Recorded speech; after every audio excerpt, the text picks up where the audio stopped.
Hey guys, welcome to another edition of Small Captures at the agent's garage. Come inside with me and let me show you what we're going to do today.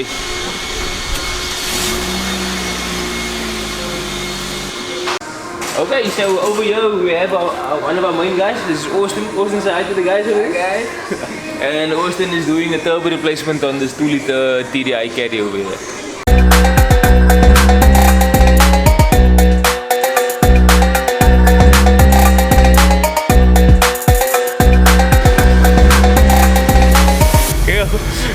Okay guys, so as you might go to the shop, here we have Lucian, also one of our main mechanics. He's what I call the engine guy. He's always doing all our engine builds. So over here Lucian's busy with today is an Opel with a blown head gasket. You can take a closer look with me and I can show you some things. As you can see over here, you'll see some cream inside the intake. One of the indications that the head gasket is blown here. So the water and oil is mixing, and we'll be taking this one apart, putting a straight edge on the block and measuring for any warpages, and then having a look to see what has caused the damage, and then hopefully get this baby soon back on the road.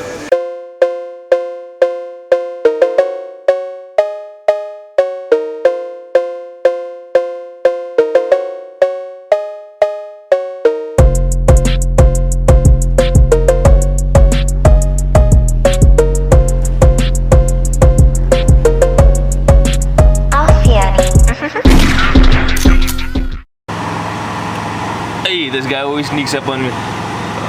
So actually what I'm doing here is I've got some heat. So normally we struggle to get the injectors out of most diesel vehicles, where we use a sliding hammer or pull it to get the injectors out itself. Yeah, but today what I'm struggling with is to actually get the injector securing bolt, so the bolt that holds the injectors down or secures the injector down loose.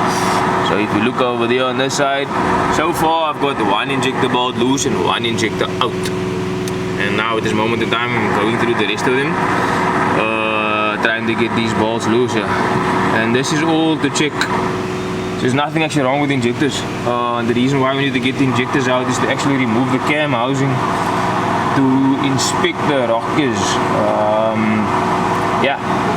So this is the struggle today, or the challenge is not a struggle. The challenge today is to get these bolts loose, as they do not want to budge at all. You can see the length of my power bar that I'm using. With that I had the extension bar on there as well, and they haven't turned a bit. So yeah, stick around and see if we get them loose. Ready?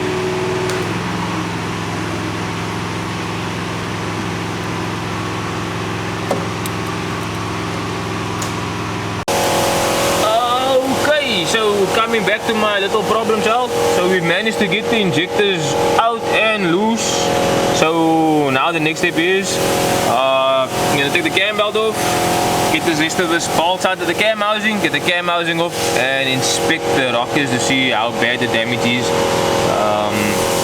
under that cam housing. Let's see where we get.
Windshield fluid, or otherwise known to windshield antifreeze even.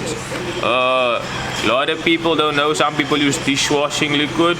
It's not a bad thing as well. A good thing to have, because the new piping is plastic, and the plastic actually perishes. You get a lot of breakages in. You'll see over here when we have leaves and things like this.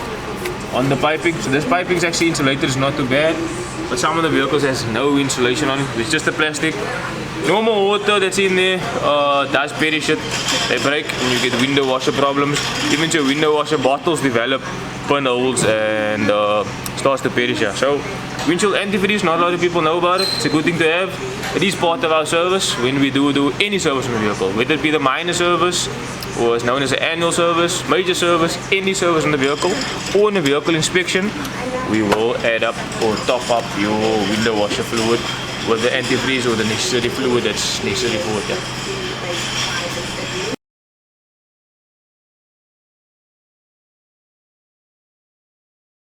Yeah.